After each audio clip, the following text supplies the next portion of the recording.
married for 6 years. The servants informed me that my wife's ex-boyfriend had returned to the country. This ex-boyfriend was none other than the award-winning actor Makoto. Even when I was supervising my daughter's homework, she openly defied me, saying, "Daddy is bad. Uncle Ito is nice. Uncle Ito not only buys me candy.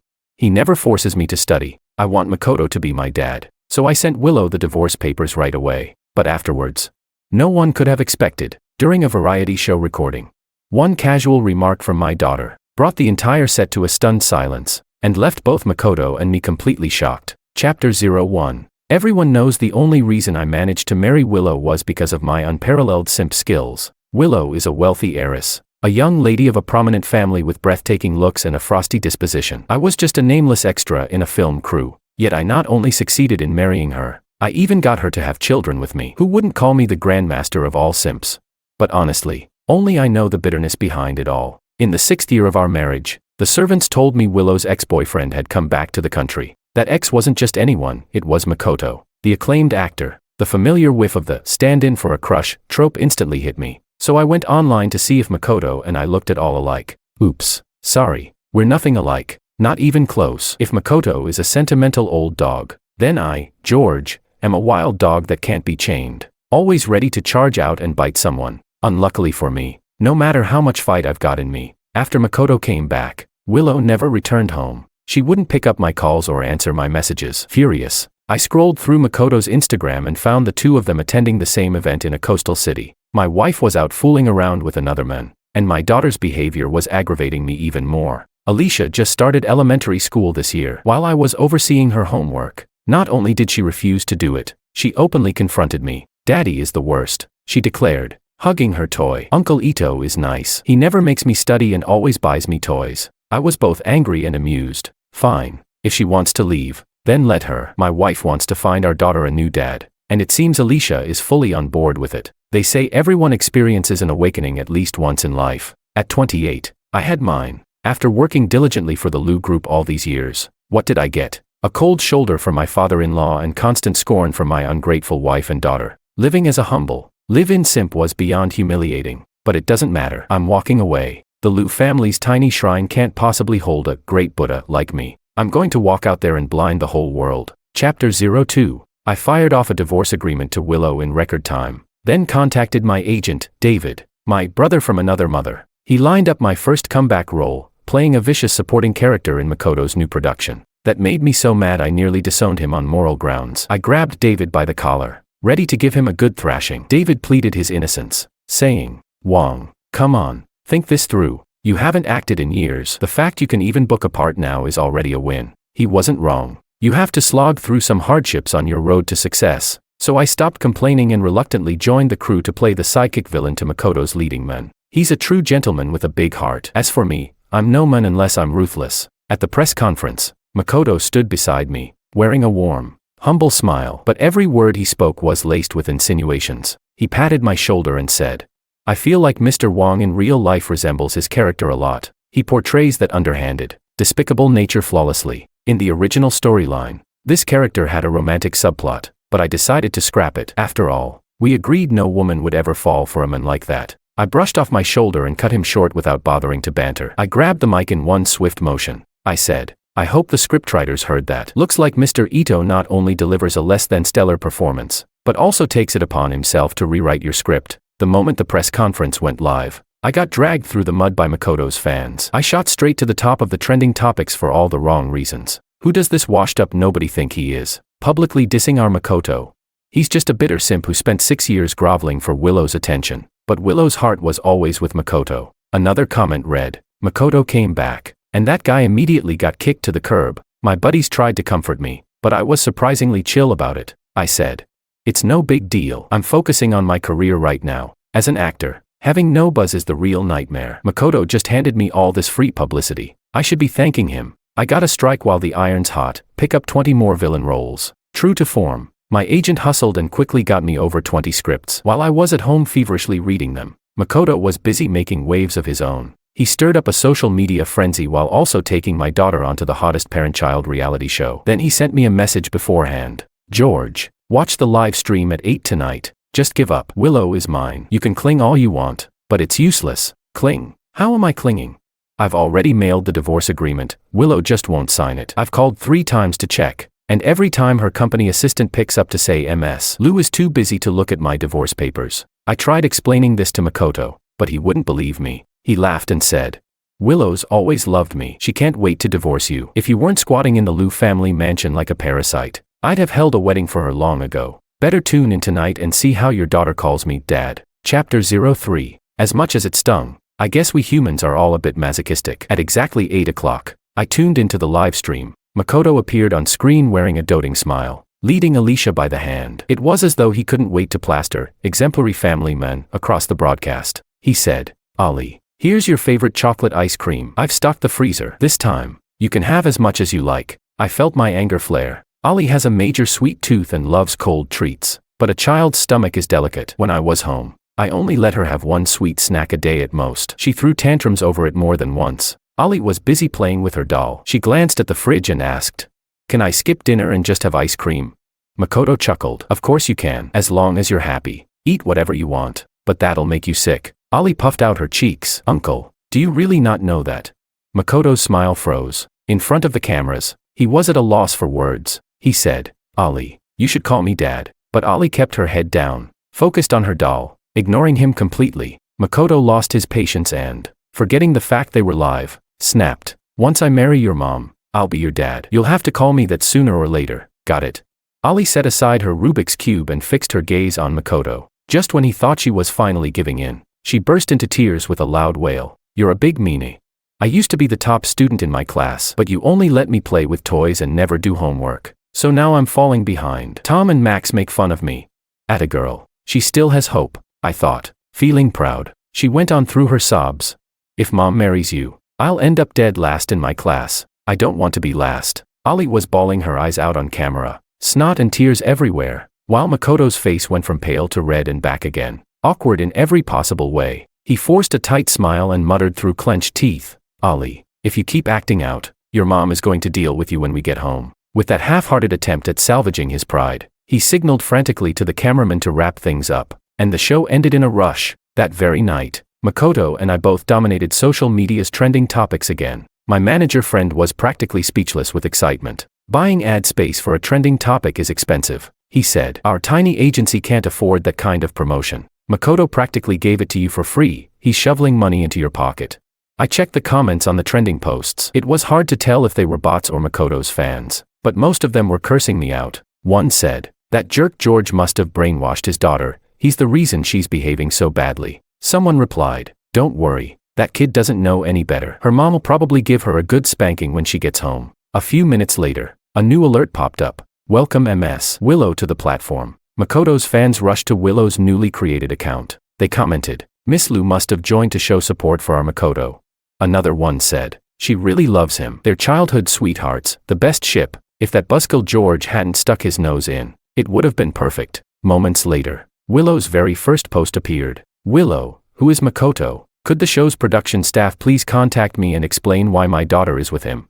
Chapter 04. Willow's Instagram post took the online frenzy to new heights. Social media blew up in a Rashomon-like storm, with commenters saying all sorts of things. Some claimed Makoto had long bragged that Willow had accepted his proposal, and this latest post proved it was just made-up hype. Willow didn't even acknowledge him. Others insisted people didn't get it. This was obviously just a lover's spat, with Willow throwing a tantrum online. There were also those who said it was all because of George, that repulsive jerk who keeps haunting Willow's life, probably using some manipulative tactic on her. The show's director, an affable, heavy-set guy, was at home, positively euphoric. The soaring viewership felt like a career high for him. That night he even ate 3 extra bowls of rice to celebrate. Not only did he insist Makoto keep live streaming with Ali, he also rushed over to my hotel to invite me to join the show. I frowned. You're not trying to stir up drama, are you? Hoping Makoto and I will throw hands on camera.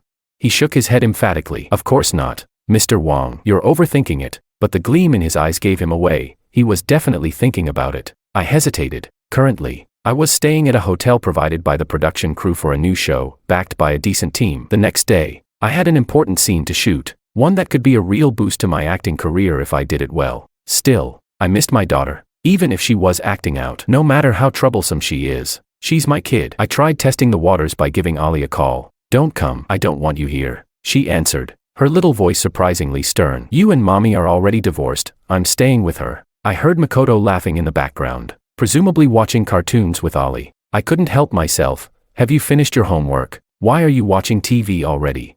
Ollie quickly cut me off. Uncle Makoto promised to help me with my homework. I don't need you. Anyway, don't come. I don't miss you one bit. If you show up, I won't see you. She hung up, leaving me listening to the busy signal. Stunned, I set my phone down. The director had no choice but to leave. Before he went, he handed me his business card and said I could join the show anytime if I changed my mind. I stared at that card for a long while and sighed. Forget it. No point in chasing after someone who doesn't want me around. I'd hoped she might miss me, but within just a few hours, Makoto had found some new way to buy her over. Now that I think about it, Ali's hot and cold routine, torturing everyone around her, is exactly like her mother's. My agent buddy showed up with some takeout, and I went over the lines for my big scene again before getting a good night's sleep. Early the next morning, I arrived on set, and immediately felt how massive the buzz had become. Usually, a minor actor like me doesn't draw any media attention, but after last night's drama, paparazzi swarmed the filming location. The crew refused to let them onto the set, so they actually rented a construction crane and hoisted a high-definition camera up in the air to catch my every expression.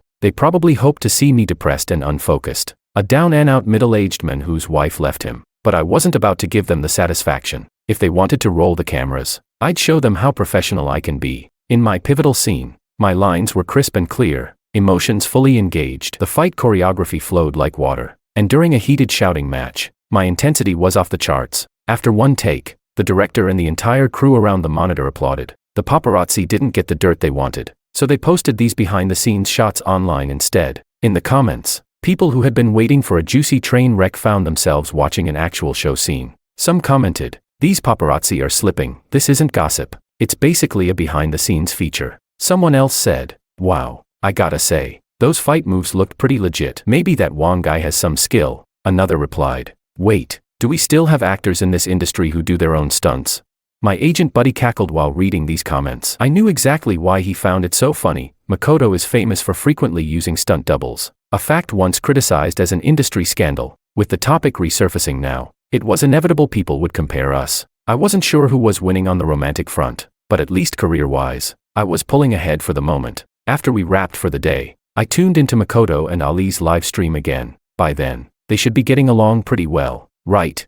3 minutes in, I realized how wrong I was. The production had asked each parent-child pair to prepare a performance for a group showcase. True to form, Makoto leaned hard into his favorite persona, devoted husband, and loving dad. This time, he planned a short play with Ali. He would play a brave knight, rescuing Ali, dressed as a princess, from a menacing dragon. It was classic Makoto, hoping to capture the hearts of those viewers who fantasize about being pampered like a child by their spouse. On the day of the show, Makoto was decked out in full knightly regalia, except for the helmet, so as not to hide his handsome face. He probably had the trending hashtags all planned out. Maybe something like, "Makoto the gallant hero on the run." Ali, in her little princess gown, looked totally uninvested. She half-heartedly read her lines, half-heartedly got taken away by the dragon, and half-heartedly waited for Makoto to rescue her. But at the crucial moment, she suddenly stopped Makoto and turned to the dragon. "Let's make a deal," she said. "If you take my stepdad away and make him disappear, I'll let you be my dad." Okay.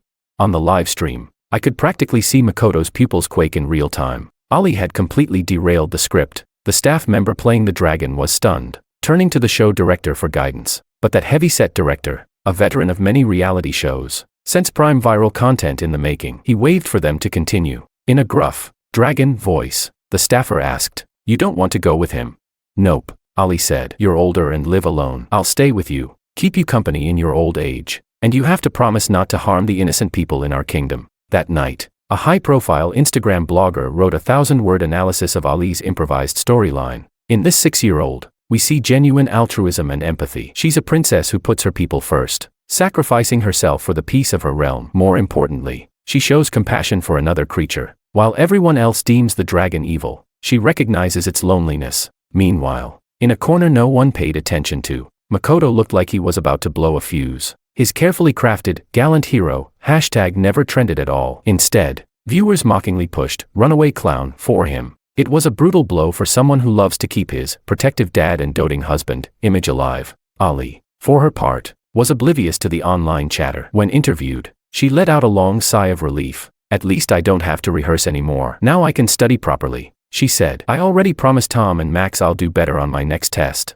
The show's producer gently probed. Is that promise just for Tom and Max? I'm sure there's someone else who wants you to do well too, and we've invited him here today. Ali's big eyes suddenly welled up with tears. She turned around as the door opened, and I walked in. Yes, I decided to show up after all. The filming was over, and my schedule was free, so I pulled out the business card the director had left me and gave him a call. Ali let out a cry and lunged into my arms. I scooped her up, and everyone on set braced themselves for an emotional father-daughter reunion. They watched me with tearful eyes, anticipating some moving, heartfelt speech. I looked at her and asked, "Who are Tom and Max?" Ali was speechless. She looked away. They're my two best friends. My face clouded over. How can you be close friends with two boys at the same time? Tom and Max, you gotta pick one. The audience had been on the edge of their seats waiting for some messy three-way drama between Willow, Makoto, and me. After Willow's last Instagram post, she'd vanished. I'd been busy on set, so the public had been left hanging, curiosity boiling over. Now my sudden line caused an instant uproar. In the barrage of scrolling comments, people chimed in. Whoa, is he throwing shade at Willow?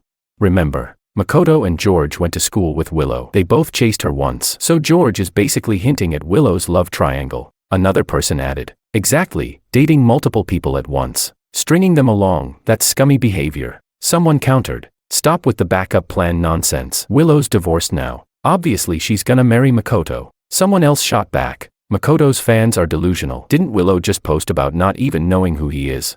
The fight in the comments escalated rapidly, with both sides going at it, until a new trending topic shot to the top. Makoto, Willow intimate photos leaked. Chapter 05. The photo looked like it was taken 7 or 8 years ago. Back then, Makoto hadn't yet become a famous award-winning actor. He was sporting a neat buzz cut. Willow was wearing a white dress, even without makeup. A gentle smile from her could take anyone's breath away. She was leaning close to Makoto, handsome boy and beautiful girl, a picture-perfect couple. The moment that photo was released, it ended all debate. Willow's earlier Instagram post claiming she didn't know Makoto instantly lost all credibility. Makoto's fans claimed a total victory, flooding every corner of the internet with, "Told you it was just a little lover's quarrel." And Willow's definitely got the attitude of a spoiled heiress. She really needs to watch her mouth. Right around that time, someone conveniently leaked Makoto's private Instagram account. It didn't have much content, just a few journal entries. Today she got married, and I was out in the rain alone, feeling a tangled mess of pain.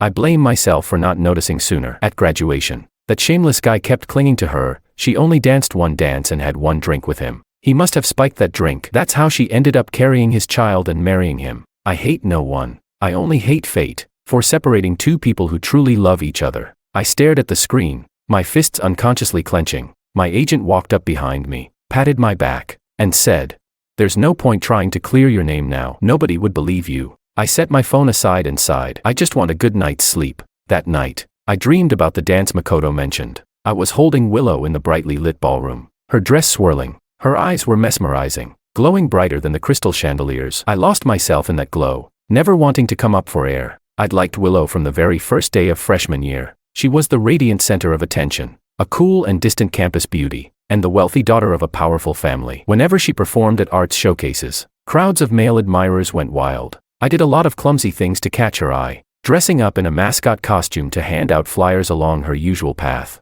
or scheming to get into the same project group in an elective course. One summer, the inside of that mascot suit was stiflingly hot, and I managed to say just one line, "Hey, Willow," before fainting from heat stroke. Willow was the one who struggled to carry me to the school clinic. Then, after we finally got assigned to the same project group, I vowed to impress Willow with my brilliance, crammed through 5 volumes of English language research in 3 all-nighters. But I was so sleep-deprived that my mind went blank during the presentation. And again, Willow had to quietly step in and save me. I was convinced Willow might like me a bit too. After all, at our graduation dance, she agreed to be my partner. When I invited her, asking if she'd join me, I caught a faint smile, one that reminded me of Alicia's, on that frosty yet striking face of hers. She said yes, and no. I never drugged her. So Makoto's story was obviously false. But we had more than just a single drink, way more. I remember taking Willow home in a car after the party. She leaned her head on my shoulder, collar slightly open, the sweet scent of her perfume mingling with the warmth of alcohol.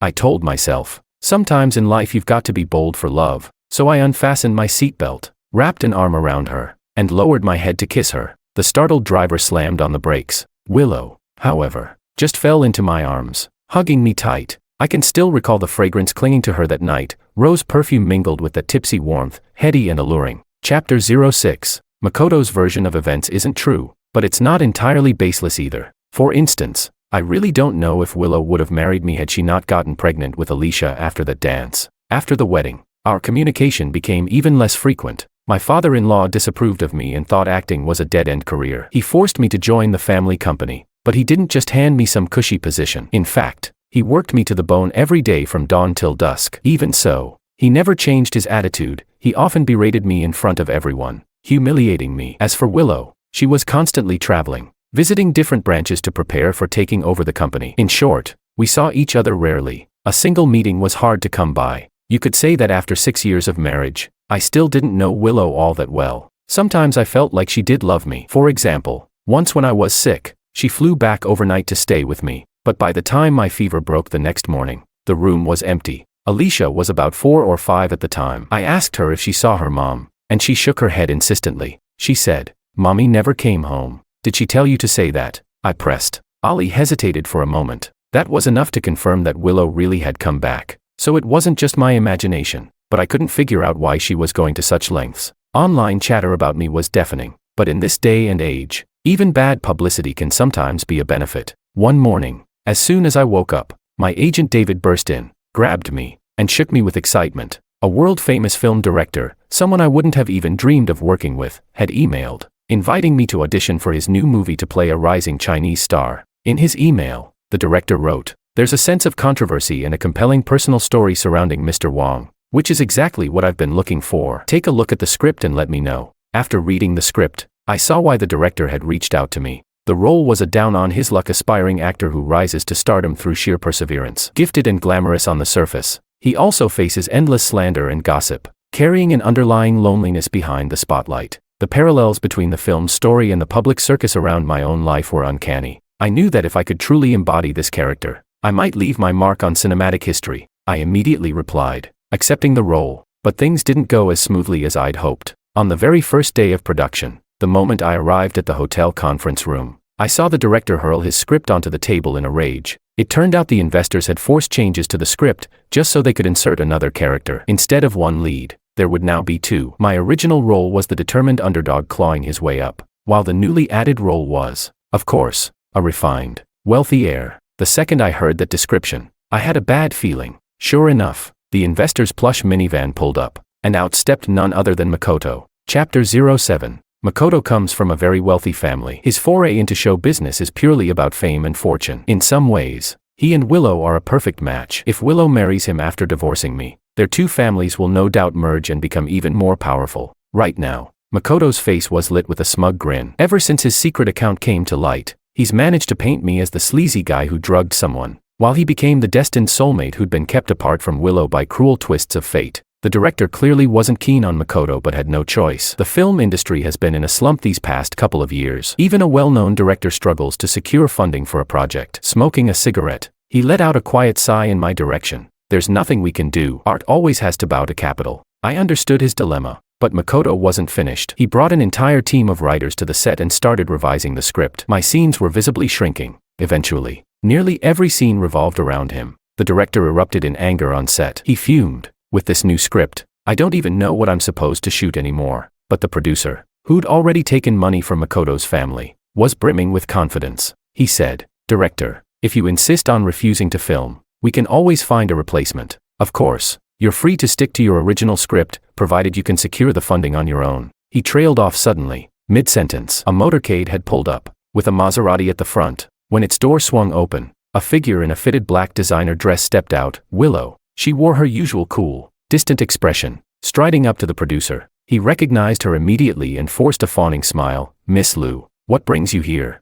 Willow's voice was every bit as frosty as her demeanor. "All the buzz online about your production. I came to see what's so entertaining." Dusk was falling, and the dimming light seemed to put her on edge. She slipped off her sunglasses, tucked them into her purse, and walked forward. The producer hurried to usher her in. Under the interplay of set lighting and shadows, her features stood out even more sharply, a face so flawless it seemed like a masterpiece from the hand of creation. Around me, I heard hushed gasps. Everyone knew Willow had the kind of face worthy of the silver screen. Paired with that poised, Regal air you can only cultivate growing up in wealth, something no actor could ever fully imitate. I pinched my thigh hard. George, don't be a fool. A beautiful face can topple kingdoms. Don't let your guard down. She's not yours anymore. She's not yours. But before I'd finished talking myself out of being dazzled, I saw Willow heading straight for me. She stopped by my side and turned to the producer. He was clearly confused and forced a grin again. Miss Liu, as of now, I am one of the investors, Willow said coolly. Chapter 08. Inside the meeting room,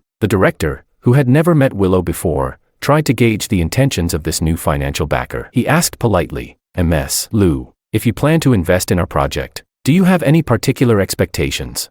Willow replied, I don't know anything about the artistic side. Sitting elegantly in the corner of the sofa, she sipped her tea and pointed at me. You all discuss it. My company is only providing the funding. So the director and I started discussing the film. Willow sat in the back, silently listening, not joining the conversation at all, except once, when the director mentioned that reconstructing a particular scene from years ago would really heighten the character's authenticity. It would be expensive to recreate, though, and in the film, it would only appear for a few seconds. Recreate it, Willow said. That was her only comment all night. Hearing that, the director left to contact the art and props team he knew. In the meeting room, it was just me and Willow. I turned my head and noticed that Willow had fallen asleep, still maintaining her graceful posture, but her brow was slightly furrowed, as though she was utterly exhausted. Now that I've left the company, she must be having a hard time facing everything on her own. I inched closer, trying not to wake her, wanting to drape a blanket over her quietly. But just then, the door flew open. Makoto, having heard Willow was there, barged in like a gust of wind. Willow, startled awake, her eyes held a glimmer of lingering drowsiness, warm and gentle when they landed on me, but turning cold, inch by inch. As she looked at Makoto, she said icily, I didn't think you'd still have the nerve to show up. Actually, it's good you're here. I was just about to settle things for good. Makoto froze. He said, Willow, sis. Willow raised a finger to hush him, then arched her brow with annoyance. Rolling her eyes, she said, don't call me that. It's disgusting. Also, Mr. Ito, we hardly know each other, right? If you hadn't kept popping up left and right, I probably wouldn't even remember you were once my classmate. We at the Liu family have stayed quiet, not because we wanted to save your face, but for the sake of the Ito family, she continued, each word crisp and deliberate. Seems like you don't appreciate it, Makoto protested. No, it's not like that. Willow, I just love you too much. Everything I've done has been for you. Willow cut him off, voice frosty. Get out. He refused to move, glaring at me instead. What did you do to Willow? Did you threaten her? Willow, don't be afraid, I'll protect you.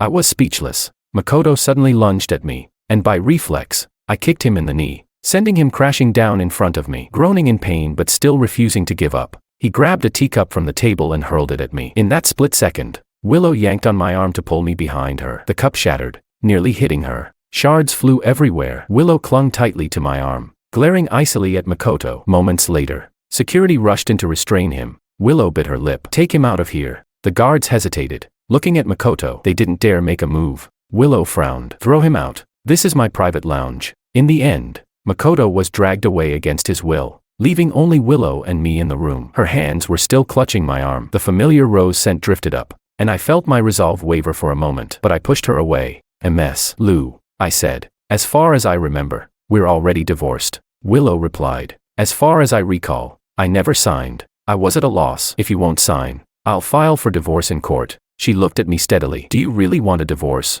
Yes, I said, though not with much conviction. Still, I gritted my teeth. Willow, I've had plenty of time to think these past few months. This life with no dignity, I can't go on like that. I have my own dreams, my own ambitions. I'm determined to leave my mark on film history. Willow fell silent for a moment. Maybe it was just my imagination, but I thought I saw a trace of a smile. Softly, she said, fine, then let's get divorced. Chapter 09. The following day, Willow posted yet another Instagram update that stirred up the public. It was simple, just a single photograph. It showed the picture of her and Makoto from the other day, except now it was the full image. In reality, it was a large group photo of about a dozen students, presumably taken after some class. She offered no explanation, but the meaning was crystal clear. Makoto had cropped out everyone else to create a false narrative and deceive the public. Some paparazzi managed to corner Willow, demanding to know why she was only clearing things up now. Was it because of a business relationship between the Liu family and the Ito family? Willow ignored them. I had a hunch about what was really going on. I cornered my friend, my agent, who'd been acting shifty behind my back. Staring him down, I said, I remember a few days ago, you kept sneaking off to make calls, telling someone on the other end, don't do it yet. It's not the right time. He tried to dodge. What are you talking about? I don't get it. Don't play dumb, I snapped, grabbing his shoulders. Were you talking to Willow?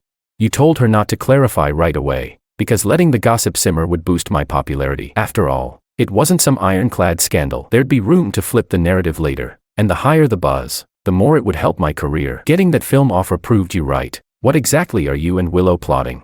My friend, faced with my barrage of questions, threw up his hands. Nothing, really. No schemes. Willow just asked me to help you get ahead in your career. She said if we ever needed her help, we should reach out. I let go of him and rubbed my temples, recalling how I'd majored in journalism and communications back in college, but had always secretly dreamed of becoming an actor. During my very first campus theater competition, I starred in a play that turned out to be a massive hit. I arrogantly shouted at the time, anyone who wants my autograph, better get it now. I'll be a superstar soon.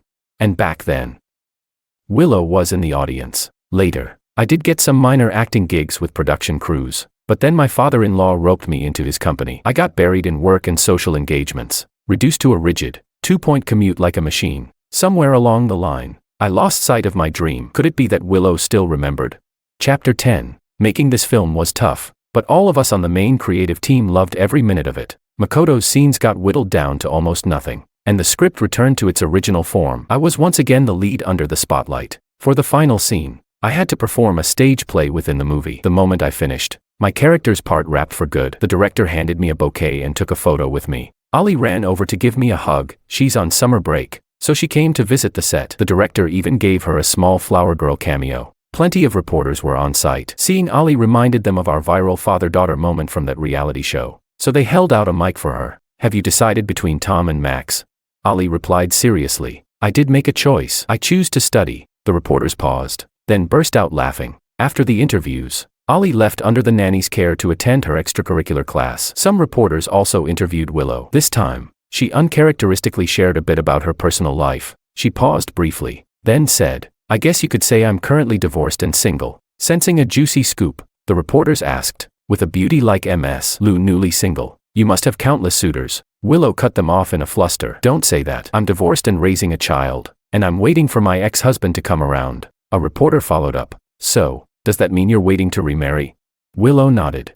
Waiting for the right time. They pressed on. What's the right time for you to say yes to a remarriage?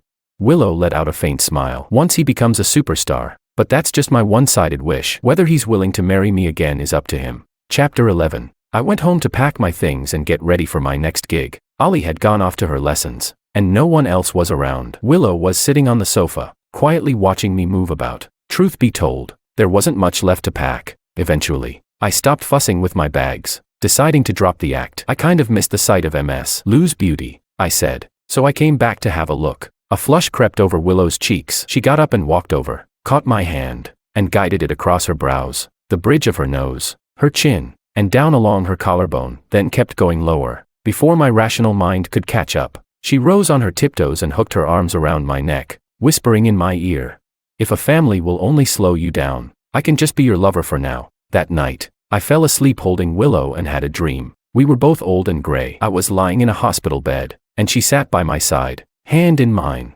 asking if I had any regrets. When I opened my eyes, Willow was already awake. In the darkness, her lashes looked so long. Her gaze was soft as she watched me. She asked, were you dreaming?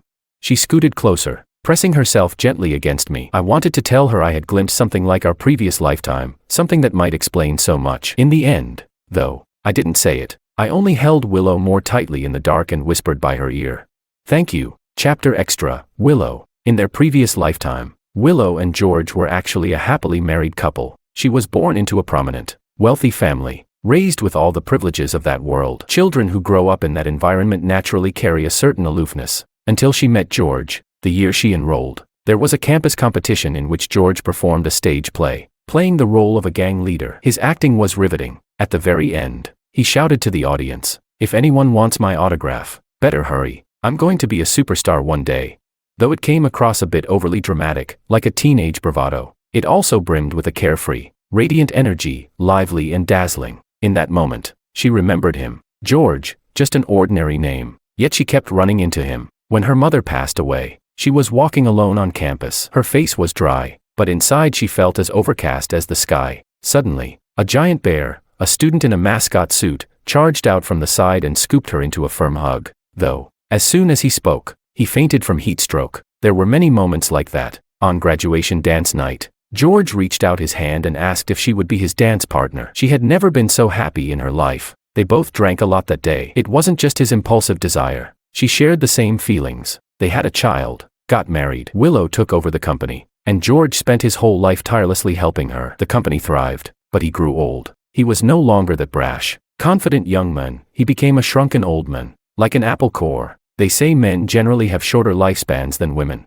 and George left the world before she did. Willow was at his bedside, asking if he had any regrets. He smiled and said no, but she could see in his eyes that he did. An old film happened to be playing on the TV, one starring Makoto, and she noticed the way George looked at the screen. Full of longing, she hazily recalled how, decades ago, he had stood on stage and shouted to the crowd with such conviction, "I'm going to be a superstar someday." Yet in the end, for her sake, he faded into ordinary life. His old dream drowned in mundane responsibilities. Shortly after George's passing, she was diagnosed with a fatal illness. When she opened her eyes again, she found herself back on her wedding day, wearing that long white gown and walking down the aisle toward George. She gazed at his smiling face. "If we could relive our lives, I hope you'll fulfill your dreams." So she volunteered to manage a branch office out of town. In her previous life, she'd persuaded George to continue acting, but then a crisis erupted at that branch, and it dragged him in. George poured all his energy into the Liu family business, pinning down his own career before it could take off. This time, she decided to intervene early and extinguish the crisis at the source. She worked herself to the bone all by herself, never imagining that, in her absence, the timeline would shift. The Makoto she only vaguely remembered from her past life took advantage of the gap to spread rumors about them, but it didn't matter. After a rough patch, they finally reached a good outcome. One reporter, lacking tact, asked her in an interview, "Miss Liu, if you had to choose between a first love and someone who's left an indelible mark on your life, which would it be? What first love and what so-called imprint?" She laughed. "There was never any first love throughout my entire life. George has always been my only choice." Chapter extra, Alicia. After graduating, Alicia became a director. For a wealthy heiress, it was quite an unusual choice. Yet, considering her father was Mr. George, the recipient of a Lifetime Achievement Award, perhaps it wasn't so difficult to understand. Alicia's first work was titled 3 Lifetime Romance, an extremely experimental project. She used archival footage of her parents, editing it into a pseudo-documentary that told a story. This film only presented the first lifetime and the second lifetime. In the first, George set aside his dreams and lived an ordinary life. In the second, he pursued his aspirations. After watching it, many audience members asked where the third lifetime was. Alicia did not respond. Many years later, Alicia's parents passed away. Madam Willow and Mr. George both lived to an advanced age, passing peacefully. According to the butler who discovered them in the small house by the sea, Mr. Wang departed first, and Mrs. Liu followed not long after. At their memorial service, Alicia rescreened her debut film. She closed her eyes, tears streaming down her cheeks, yet there was a faint smile on her lips. She said, "Now, they must have gone on to their third lifetime." The movie froze on its final frame, a handwritten note from Ms. Liu to Mr. Wang. "I've witnessed him at his lowest, and I've also seen the light in his eyes when he gazes into the distance. That tiny spark that refuses to die. He's like the wind, he was never meant to stay in one place for my sake alone."